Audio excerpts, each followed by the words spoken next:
CCN news एक पाऊल महाराष्ट्रासाठी। हॉटेल मालक घरी गेल्याची संधी साधून कार, लॅपटॉप आणि टॅब घेऊन पसार झालेल्या नोकराला खामगावातील शिवाजीनगर पोलिसांनी अत्यंत चातुर्याने अवघ्या 24 तासात गजाआड केले। पोलिसांनी आरोपीकडून चोरी गेलेला एकूण 3,05,000 रुपयांचा मुद्देमाल हस्तगत केला आहे। श्रीकांत देशमुख यांचे खामगाव शहरात हॉटेल आणि लॉजिंग आहे। त्यांच्याकडे सुनील विश्वनाथ नेमाने वय 30 राहणार सजनपुरी हा तरुण नोकर म्हणून कामाला होता।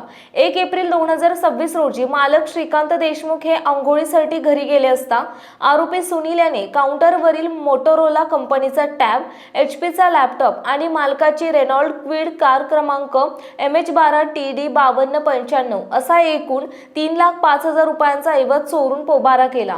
या प्रकरणी शिवाजीनगर पोलीस स्टेशनमध्ये भारतीय न्याय संहिता 2023 च्या विविध कलमानुसार गुन्हा दाखल करण्यात आला होता।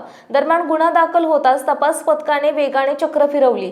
तांत्रिक तपास आणि गुप्त बातमीदाराकडून मिळालेल्या माहितीनुसार जुना टोल नाका परिसरात एक मोरपंखी रंगाची कार संशयास्पद स्थितीत उभी असल्याची माहिती मिळाली। पोलिसांनी तात्काळ तिथे धाव घेऊन पाहणी केली असता चोरी गेलेली कार आणि त्यामध्ये आरोपी सुनील नेमाने मिळून आला। पोलिसी खाक्या दाखवताच आरोपीने आपला गुन्हा कबूल केला असून सर्व मुद्देमाल जप्त करण्यात आलेत।